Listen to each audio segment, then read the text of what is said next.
Alors moi, je dis souvent aux acheteurs privés qu'il faut qu'ils s'inspirent des acheteurs publics sur les achats responsables. Alors, ce que je constate, moi je me suis lancée dans les achats responsables grâce à Antoine, je lui dois ça, en 2009, donc il y a 15 ans. Donc j'ai essuyé les plâtres, j'ai vu les difficultés que c'était. Ce que je constate, c'est que les entreprises sont poussées par la réglementation, et heureusement, parce que je me souviens des acheteurs, il y a quelques années, j'étais chez Manitou, et Manitou, ils étaient tout contents de voir qu'il y avait de la réglementation, et il y avait même un acheteur, une pièce là-bas qui disait « j'aimerais bien qu'il y en ait encore plus ». Donc, vous voyez, les acheteurs privés, ils sont en attente de réglementation pour pouvoir faire bouger leur direction, parce que l'acheteur privé, il est un peu contraint par des injonctions contradictoires, à savoir l'histoire du pas cher ou du moins cher. Et j'en parlerai après à la fin de mon intervention. Et donc, première chose, réglementation contraint les acheteurs privés, et heureusement, parce que l'être humain qui est un acheteur public ou un acheteur privé, il est de plus en plus responsable parce qu'il est de plus en plus conscient de ce qui se passe en fait. Donc l'être humain auquel je parle dans les entreprises, c'est des gens qui sont comme vous, qui sont vos amis ou votre famille, et bien ils sont comme vous, ils sont conscients qu'il y a beaucoup de choses à faire. Donc il y a une volonté des acheteurs privés d'aligner la façon dont ils font les choses personnellement, la façon dont ils ont envie que les choses soient faites avec ce que fait leur entreprise. Donc, il y a une vraie quête d'alignement, vie privée, vie professionnelle. Les entreprises, elles sont contraintes par le reporting depuis des années, pour les grosses entreprises. Le reporting va se généraliser et va descendre beaucoup plus bas, puisqu'on avait 5000 à peu près entreprises qui étaient soumises au reporting ancien format. Il y a à peu près 50 000 qui vont être soumises au reporting nouveau format. Ce qui fait que actuellement, ça s'affole un petit peu dans beaucoup de services achats, parce qu'ils se disent mais comment on va faire pour répondre à cette exigence réglementaire. Donc reporting extra-financier. Le fameux reporting extra-financier de la fameuse CSRD. Voilà. Tout ça, c'est du langage qu'on ne connaît pas. Tu vois, non, on ne connaît pas le bazar, on se dit qu'on ne connaît pas forcément. Mais CSRD, c'est fun. CSRD, c'est fun. Comment public, c'est fun. Et d'autant plus que les entreprises ne le savent pas trop, les entreprises privées ne le savent pas trop, mais depuis la loi PACT, la fameuse loi PACT de 2019, en fait, toute entreprise a dans ses obligations, parce que ça fait le code civil a été modifié, le code 1833 du code civil, vous aimez bien les numéros, les codes, etc. Donc je vous donne le code civil. Ça vous plaît? Donc je vous donne le code. Mais c'est ce que je dis quand moi je vois les entreprises privées, les étudiants, je leur dis, mais l'objet social de l'entreprise n'est plus simplement de nourrir l'actionnaire, les gens qui ont mis de l'argent, c'est aussi de rendre compte des impacts de l'entreprise sur l'environnement et la société, et contribuer à réduire les négatifs et contribuer à développer les positifs.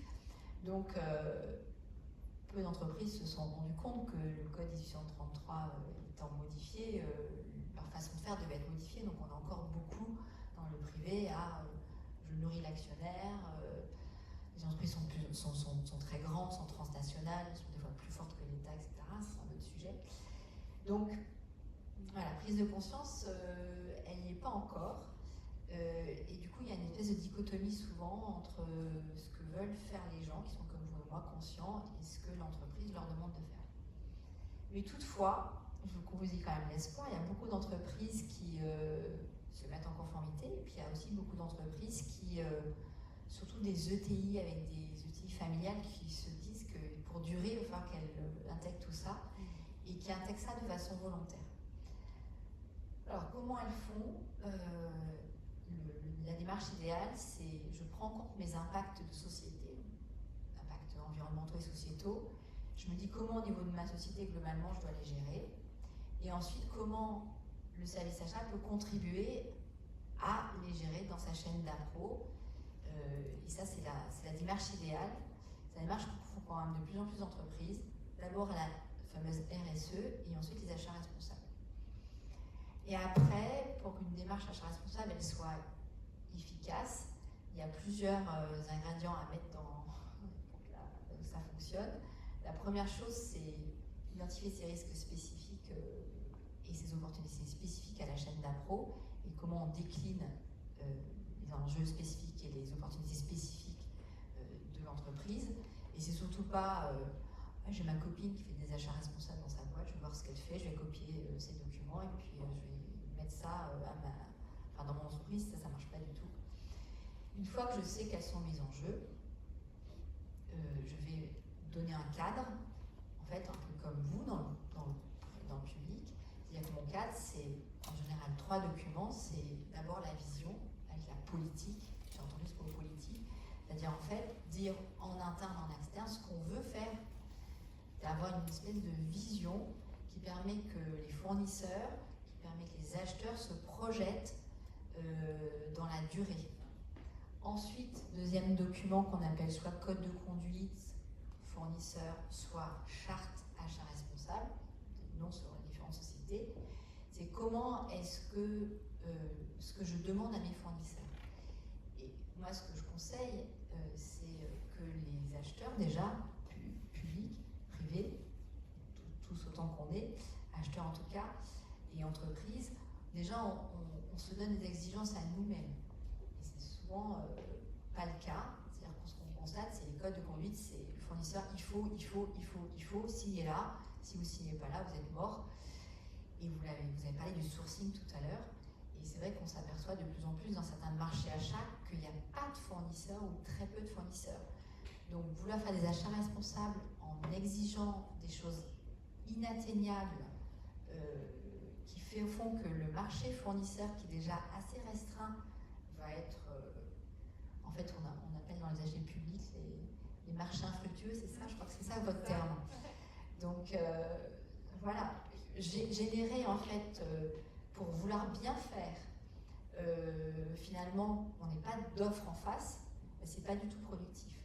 Donc moi ce que je conseille, dès que j'arrive à pouvoir avoir une influence sur les acheteurs privés à ce niveau-là, c'est que le code de conduite, il doit être équilibré entre ce que je fais moi, pour montrer l'exemple, et quand je demande à mes fournisseurs, il doit surtout être adapté au secteur de l'entreprise, à la taille de l'entreprise, à sa maturité. Et l'idée, c'est qu'on fasse grandir cet écosystème, un peu comme la commande publique est là pour impulser. Je parlais avec le responsable RSE de la SNCF TER Nouvelle-Aquitaine, qui est un acheteur public, et il me disait, nous, on est là pour expliquer aux fournisseurs comment ils vont, aux prestataires, comment ils vont faire pour atteindre ces critères, et on a mis 20% en termes de critères d'achat sur les sujets RSE, et en plus 5% sur le carbone, ce qui fait que c'est un quart de la note, donc c'est beaucoup. Donc on veut absolument que les fournisseurs ils arrivent à avoir des points, donc on leur explique, on les forme. Donc le cadre, c'est une politique, c'est un code de conduite, une charte, et après c'est surtout un code éthique. Les acheteurs privés, vous avez tout un tas de contraintes pour lutter contre la mauvaise utilisation de l'argent public, merci. Et deuxièmement, éviter la corruption. Mais les acheteurs privés, moi je le vois quand je rencontre des gens qui ne sont pas des acheteurs, ils me disent ah oui, les acheteurs, la corruption, l'achat, etc., c'est un vrai sujet. C'est vrai, ça a été un vrai sujet et c'est encore un vrai sujet. C'est pour ça que le fameux code de conduite de l'acheteur, il est extrêmement important. Comment je me conduis en tant qu'acheteur pour que dès le sourcing, dès l'appel d'offres, pendant les soutenances, quand on va gérer les négociations, etc., comment est-ce que je reste éthique en fait, et c'est extrêmement important. Donc c'est ces 3 documents cadres.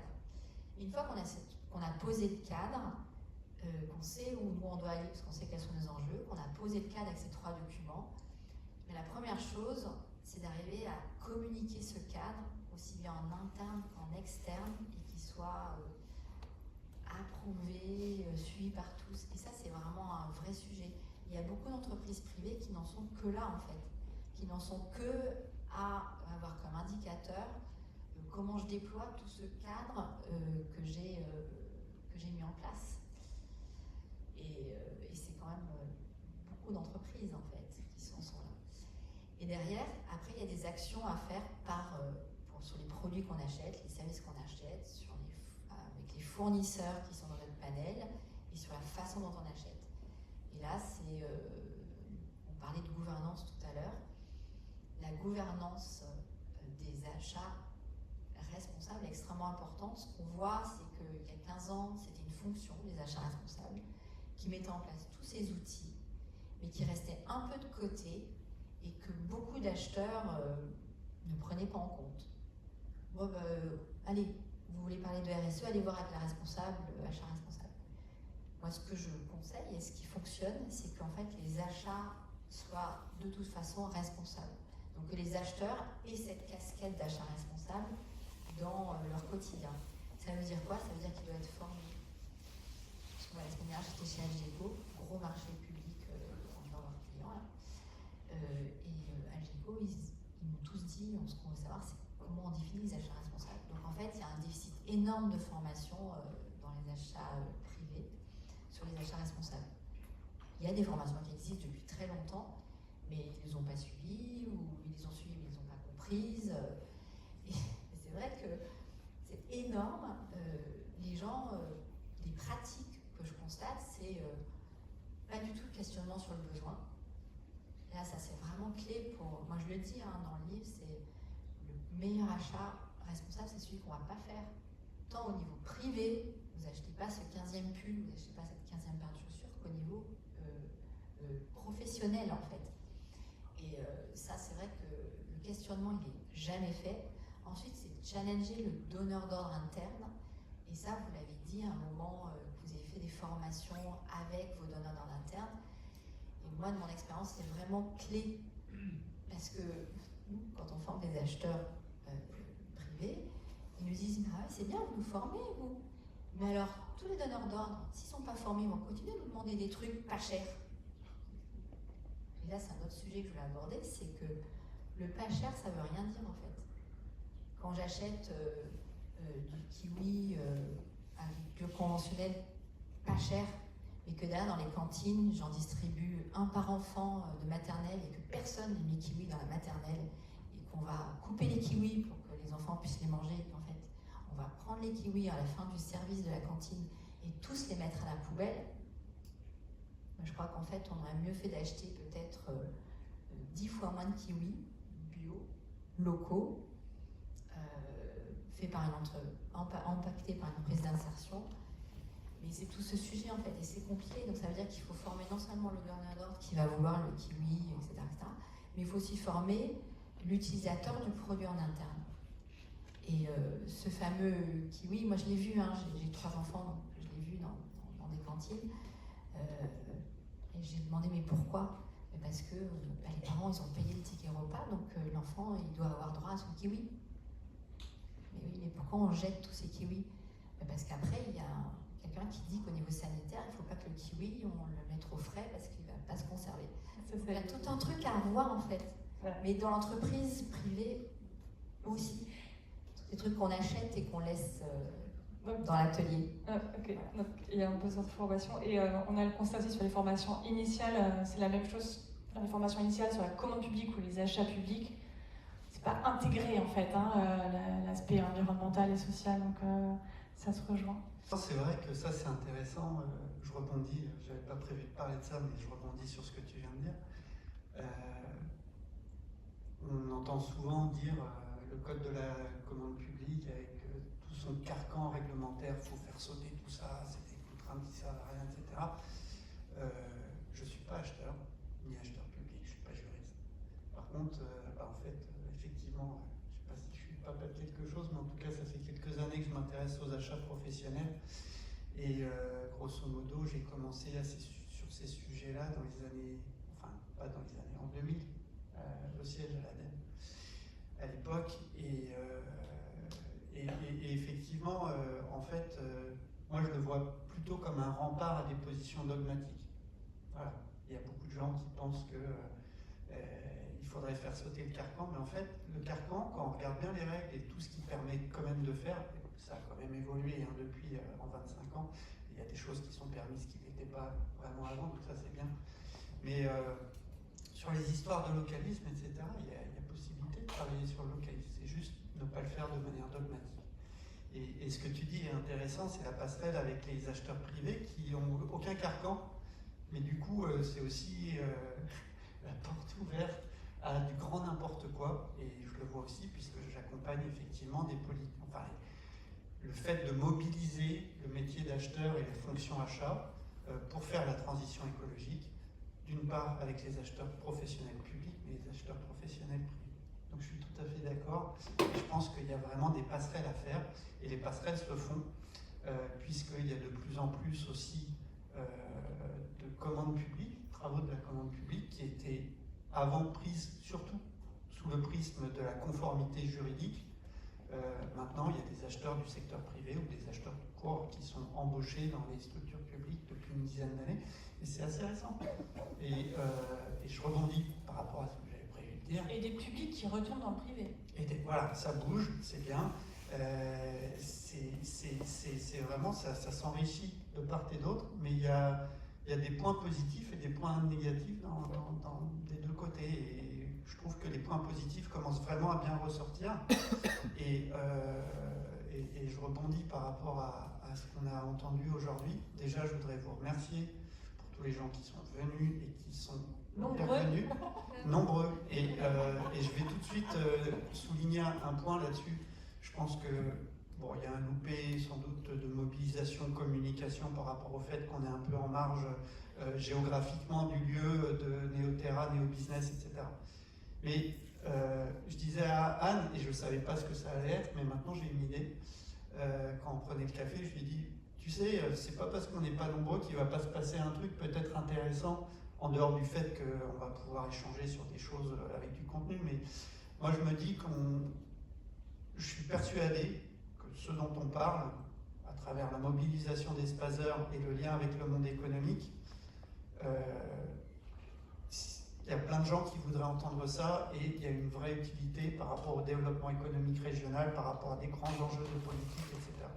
Donc je pense qu'on peut le prendre comme une session de répétition. C'était la générale aujourd'hui. C'était, voilà, répétition, et moi je peux pas m'engager à créer l'événement, mais je peux m'engager à essayer de le faire émerger pour qu'en 2025, on regarde côté acheteur public, mais avec les acteurs du monde économique, donc avec les partenaires, les relais qui accompagnent les entreprises, etc., pour que, sous l'angle du spazer et de la mobilisation du monde économique et des entreprises en Nouvelle-Aquitaine, on essaye de faire un événement à la hauteur de l'enjeu et de ce qu'on est capable de dire aujourd'hui du sujet en région, en Nouvelle-Aquitaine, en 2025.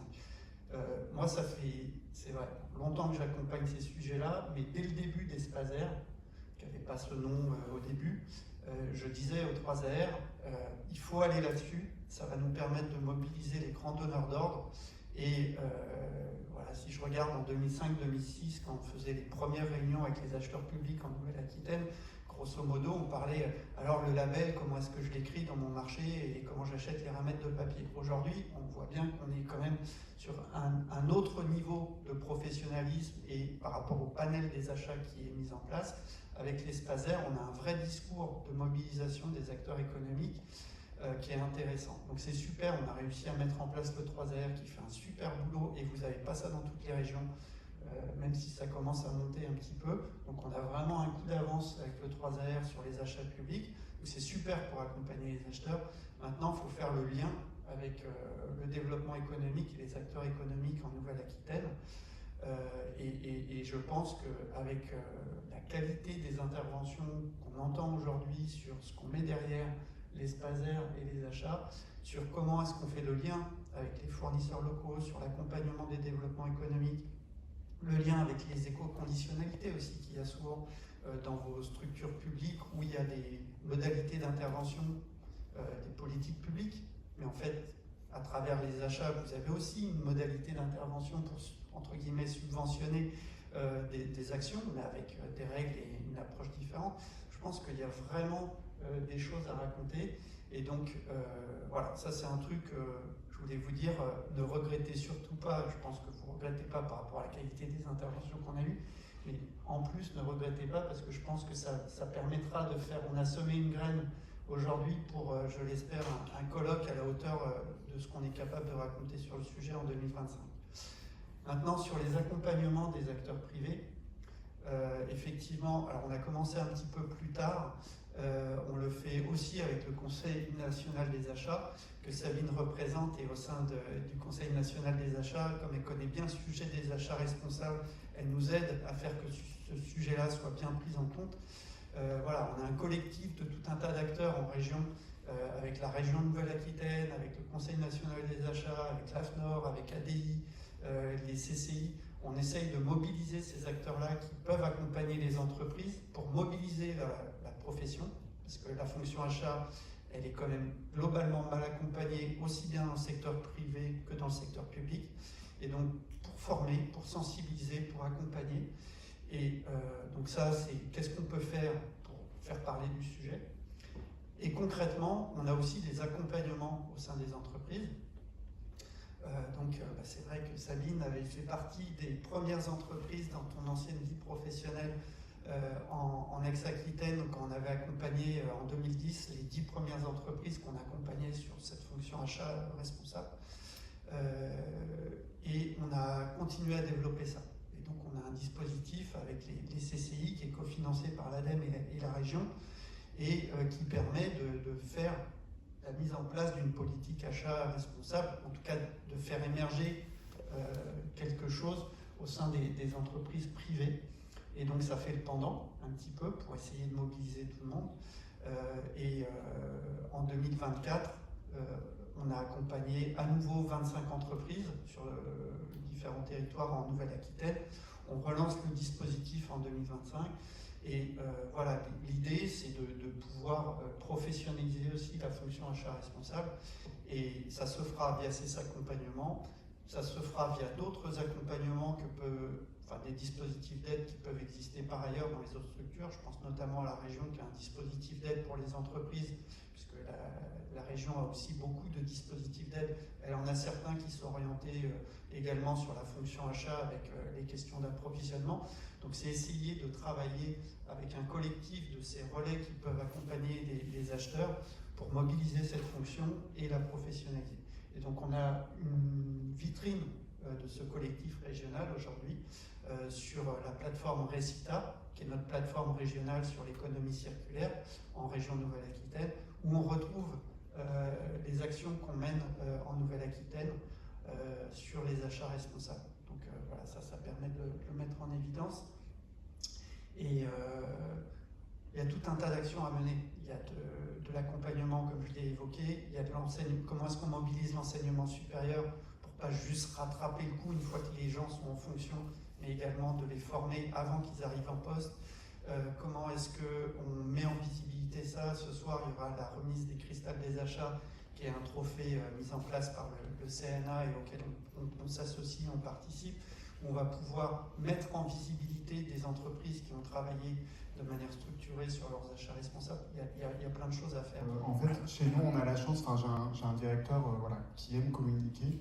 Et pour le coup, en fait, on a porté notre communication jusqu'à avoir une chargée de communication en interne à la direction achat et commande publique, qui en fait vient nous, on a le contenu du message, mais on ne sait pas forcément le mettre en forme, on ne sait pas forcément bien faire, on n'a pas forcément les bons contacts en interne, entre la direction de la communication interne, la direction de la communication institutionnelle à la ville et à la métropole. Elle a les liens avec tout le monde, elle sait mettre en forme et elle sait aller vers la bonne personne pour diffuser notre message. En fait. Donc la communication en interne, on l'a fait comme ça, via la chargée de com. Après, maintenant, notre ambition, ce qu'on aimerait arriver à faire, c'est avoir une communication institutionnelle sur nos achats. Enfin voilà, on a des affichages dans toute la ville. On se dit, pourquoi pas un jour, on rêverait d'avoir un 4x3 sur le Spazer qui viendrait en fait valoriser le projet de mandature sur ce volet achat là.